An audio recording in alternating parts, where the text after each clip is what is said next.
हकीकत यह है कि वो पैदा हो चुका है, वो जिंदा है और उस वक्त उसी जमीन पर किसी अनजान जजीरे में लोहे की भारी जंजीरों में जकड़ा हुआ अपनी रिहाई का इंतजार कर रहा है। ये कोई कहानी नहीं, ये वो खौफनाक सच है जो एक सहाबी रजी अल्लाह अन्हु ने अपनी आंखों से देखा था।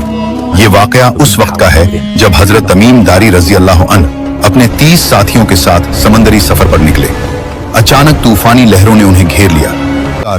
सूरज ढलने के वक्त वो एक अनजान और सुनसान जजीरे के किनारे जा लगे। जजीरे पर कदम रखते ही उनका सामना एक अजीब व गरीब जानवर से हुआ।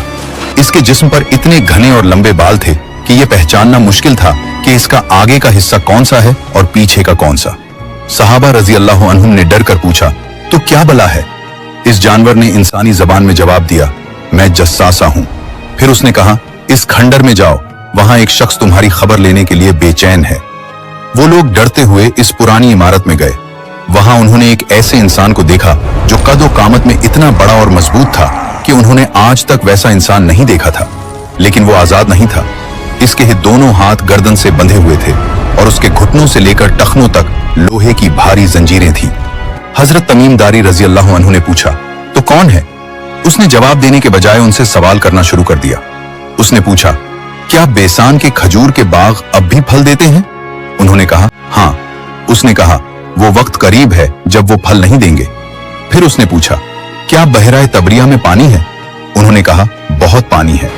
उसने कहा, जल्द ही इसका पानी खुश्क हो जाएगा। आखिर में उसने पूछा, क्या उम्मियों के नबी मोहम्मद सल्लल्लाहु अलैहि वसल्लम जाहिर हो चुके हैं? उन्होंने बताया, हाँ, और लोग उनके साथ हैं। यह सुनकर उसने वो राज खोला जिसने सबको दहला दिया। उसने कहा, मैं मसीह दज्जाल हूं, मुझे जल्द ही निकलने की इजाजत मिलने वाली है।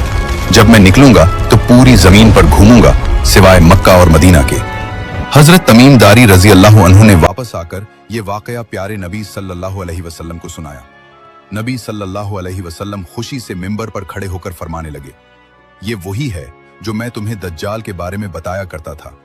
प्यारे नबी सल्लल्लाहु अलैहि वसल्लम ने फरमाया है कि जो शख्स सूरत उल कहफ की पहली 10 आयात याद कर ले, वो दज्जाल के फितने से महफूज रहेगा।